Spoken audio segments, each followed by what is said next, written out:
Innal hamdalillah nahmaduhu wa nasta'inuhu wa nastaghfiruh wa na'udzu billahi min shururi anfusina wa sayyiati a'malina may yahdihillahu fala mudhillalah wa may yudlil fala hadiyalah ashhadu an la ilaha illallah wahdahu la syarikalah wa ashhadu anna Muhammadan abduhu wa rasuluh ya ayyuhalladzina amanu ittaqullaha haqqa tuqatih wa la tamutunna illa wa antum muslimun amma ba'du fa inna ahsanal kalami kalamullah wa khairal huda huda rasulillah sallallahu alaihi wasallam wa syarrul umuri muhdasatuha wa kulla muhdasatin bid'ah wa kulla bid'atin dalalah wa kulla dalalatin finnar. Ma'asyiral muslimin rahimani wa rahimakumullah, usikum wa nafsi bitaqwallah. Wa qala ta'ala fi kitabihil karim, ya ayyuhalladzina amanu taqullaha wal tandur nafsum ma qaddamat lighadin wattaqullah innallaha khabirum bima ta'malun. Jemaah Jumat kaum muslimin yang dimuliakan Allah, pertama-tama kita bersyukur pada Allah Subhanahu wa taala atas nikmat karunia anugerah yang Allah berikan kepada kita semua. Pada kesempatan siang ini kita dapat melaksanakan kewajiban kita untuk hadir di sini melaksanakan kewajiban salat Jumat berjamaah. Kita bersyukur pada Allah atas segala nikmat yang lahir maupun yang batin, yang kita ketahui maupun yang tidak kita ketahui. Wa in ta'uddu ni'matallahi la tuhsuha. Jika kamu mencoba menghitung nikmat-nikmat Allah, maka kamu tidak akan mampu menghitungnya. Kita bersyukur kepada Allah Subhanahu wa taala yang masih menjaga kita di atas agamanya. Kita memohon kepada Allah, mudah-mudahan dengan syukur kita Allah menambah nikmat-nikmat itu untuk kita semua. Sesuai dengan janjinya, la in syakartum la azidannakum. Jika kamu bersyukur, maka aku akan tambah nikmat-nikmatku untuk kamu. Salawat dan salam tidak lupa kita limpahkan untuk Nabi kita Muhammad sallallahu alaihi wasallam, keluarga beliau, sahabat beliau, dan umat beliau sampai hari kemudian. Jamaah yang dimuliakan Allah, Allah Subhanahu wa taala berfirman di dalam Al-Qur'an surat Al-Hajj, فَإِنَّهَا لَا تَعْمَلْ أَبْصَارُ وَلَكِنْ تَعْمَلْ قُلُوبُ الَّتِي فِي الصُّدُورِ. Sesungguhnya yang buta itu bukanlah buta mata, akan tetapi yang buta itu adalah buta hati. Para jemaah yang dimuliakan Allah, di dalam ayat ini Allah Subhanahu wa taala ingin menjelaskan bahwa kebutaan mata hati itu lebih parah, lebih mematikan daripada buta mata kepala. Buta mata kepala itu musibah. Itu salah satu ujian, fitnah yang Allah Subhanahu wa taala berikan atas seorang hamba. Kehilangan penglihatan itu adalah suatu musibah. Tapi ada musibah yang jauh lebih besar daripada kehilangan mata penglihatan, yaitu kehilangan hati ataupun kehilangan penglihatan mata hati. Ini merupakan satu kehilangan yang lebih besar, lebih parah, lebih menakutkan dan lebih mematikan. Yaitu ketika Allah Subhanahu wa taala mematikan hati seorang hamba, membutakan mata hatinya, sehingga dia punya hati tapi tidak bisa dipakai untuk memahami, yang mana kedudukannya bisa jatuh lebih buruk daripada hewan ternak. Maka dapat kita katakan bahwa kehidupan hati, kesehatan hati itu jauh lebih penting daripada kehidupan jasmani dan kesehatan rohani. Walaupun kehidupan dan kesehatan jasmani itu penting, tapi ada yang lebih penting dari itu. Penyakit-penyakit jasmani berbahaya, tapi ada yang lebih berbahaya dari itu, yaitu penyakit-penyakit rohani, penyakit-penyakit hati. Maka seorang muslim selalu memperhatikan keadaan dan kondisi hatinya, memastikan bahwa hati itu sehat walafiat, bukan hanya memastikan jasmaninya sehat walafiat. Seperti hari ini mungkin banyak manusia yang lebih fokus memperhatikan kesehatan jasmaninya, tapi lupa kepada kondisi hatinya. Ada satu penyakit di antara banyak penyakit yang menyerang hati, yaitu penyakit ar-raib, penyakit keraguan-raguan yang Allah Subhanahu wa taala sebutkan di dalam kitabnya, fi qulubihim maradun fazadahumullahu marada. Pada hati mereka terdapat penyakit dan Allah menambah sakit itu atas mereka. Para ulama mufassirin menyebutkan penyakit yang menimpa orang-orang ini adalah penyakit hati yang bernama ar-raib, keraguan-raguan. Yang mana keraguan-raguan ini bisa terus bertambah. Bisa terus bertambah parah. Semakin naik stadiumnya. Maka kita harus menjaga hati kita dari penyakit ar-raib ini, keraguan-raguan yang menyerang hati. Apa yang dimaksud keraguan-raguan yang menyerang hati? Apakah ragu-ragu dalam urusan dunia? Tidak. Keraguan-raguan yang dimaksud di sini adalah keraguan-raguan di dalam urusan agamanya dan akhiratnya, sehingga dia tidak bisa menentukan mana yang hak dan mana yang batil, kebenaran ataupun al-haq yang jelas di depan matanya, dia ragu-ragu untuk menerimanya. Inilah penyakit keraguan-raguan yang kita harus waspadai. Itu ragu-ragu di dalam urusan akhirat dan agama kita. Biasanya penyakit ini muncul karena syubhat yang masuk ke dalam hati. Hati itu lemah, mudah kemasukan syubhat yang membuat kita ragu terhadap agama kita, ragu terhadap urusan akhirat kita, sehingga kita suka mengabaikannya dan suka mangkir darinya. Karena hati ragu-ragu untuk melakukannya. Karena kita tahu bahwa anggota tubuh kita ini melakukan sesuatu atas perintah hati. Kalau itu tidak ada di dalam hati, tidak terbersit dalam hati kita, maka itu tidak akan terjadi. Maka dari itu, para ulama dahulu selalu mengingatkan kepada kita semua agar menjaga hati. Menjaga hati itu adalah menjaga hati dari penyakit-penyakit yang bisa mematikannya. Di antaranya penyakit ar-raib ini, penyakit keraguan-raguan ini. Sufyan Ats-Tsauri selalu berpesan kepada murid-muridnya, seperti yang dinukil oleh Al-Imam Adz-Dzahabi di dalam kitab Siyar A'lamun Nubala. Innal quluba dha'ifah wasyubah khattafah. Bahwa hati itu lemah. Hati itu lemah. Sementara syubhat itu sangat cepat sambarannya. Dia demikian cepat menguasai hati seseorang apabila dia sudah masuk ke dalamnya. Maka jagalah hati kita dari hal-hal yang bisa membuat kita ragu terhadap agama kita. Menjaga pendengaran kita, menjaga hati kita, supaya tidak masuk ke dalamnya hal-hal yang syubhat, yang membuat kita ragu tentang urusan agama kita. Seperti perkataan-perkataan ahli bid'ah, yang mungkin saja membuat kita ragu terhadap sunnah, ragu terhadap tauhid, ragu terhadap kebenaran. Maka dari itu dahulu para ulama-ulama salaf kita selalu menjaga hati mereka, padahal mereka adalah orang-orang yang mungkin kuat hatinya dengan ilmu yang mereka miliki. Namun begitupun mereka tidak gegabah. Mereka tetap menjaga hati mereka. Gak ada apa-apanya ilmu kita dibandingkan ilmu mereka. Pengalaman mereka dibandingkan pengalaman kita.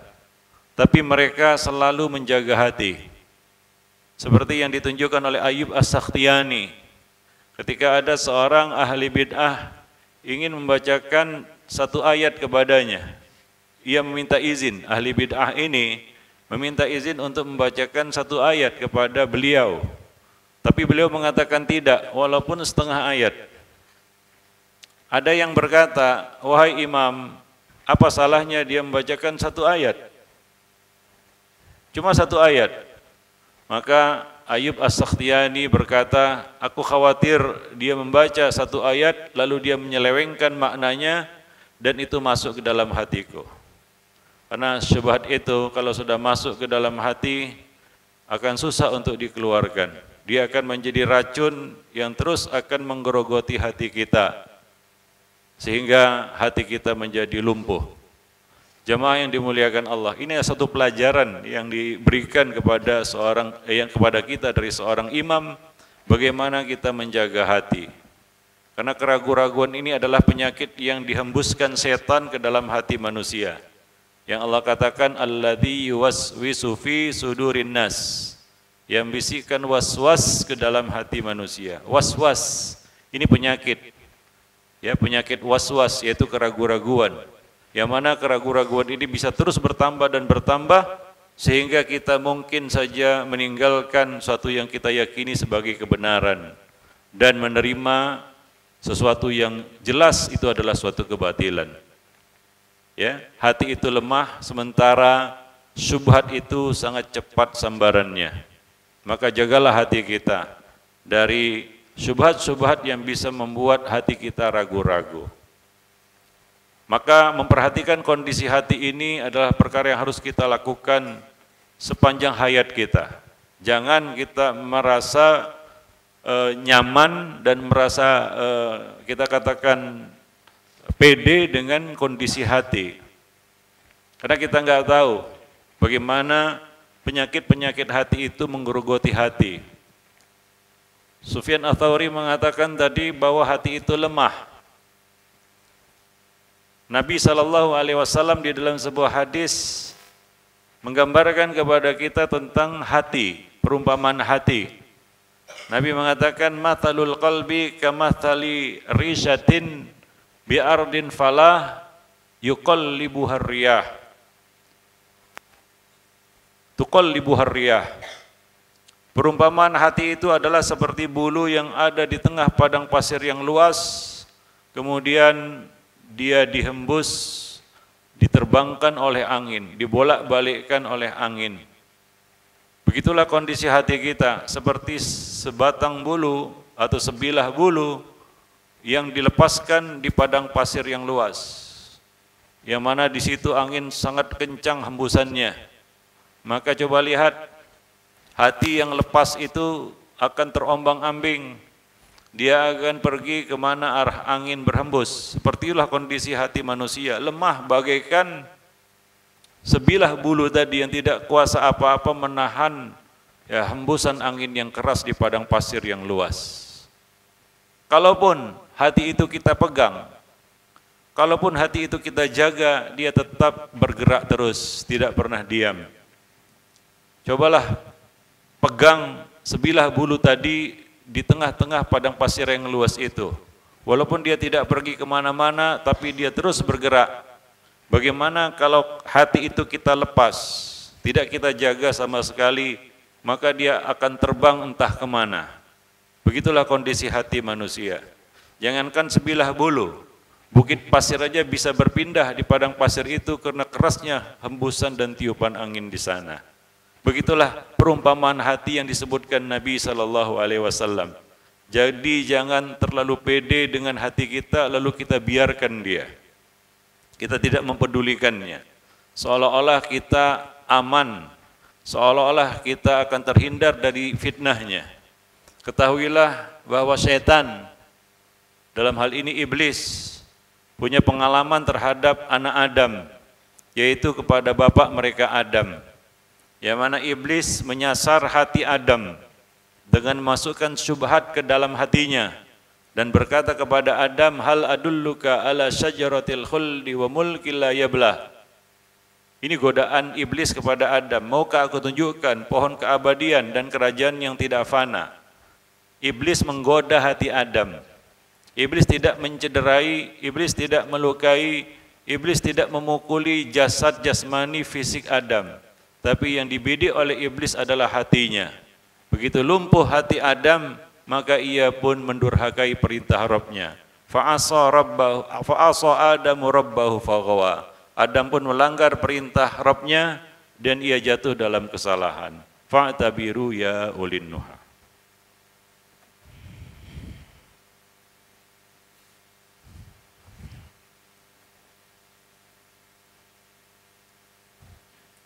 Alhamdulillah wassalatu wassalamu ala Rasulillah wa ala alihi wa ashabihi wa mawalah wa ba'duh. Dan itulah yang dilakukan oleh iblis terhadap anak cucu Adam. Yang disasar, yang dituju, yang ditarget oleh iblis adalah hati kita. Sekali kita lengah, sedetik saja kita lengah, walaupun torfata ain, sekedip mata, maka iblis akan menyerang hati kita tanpa ampun.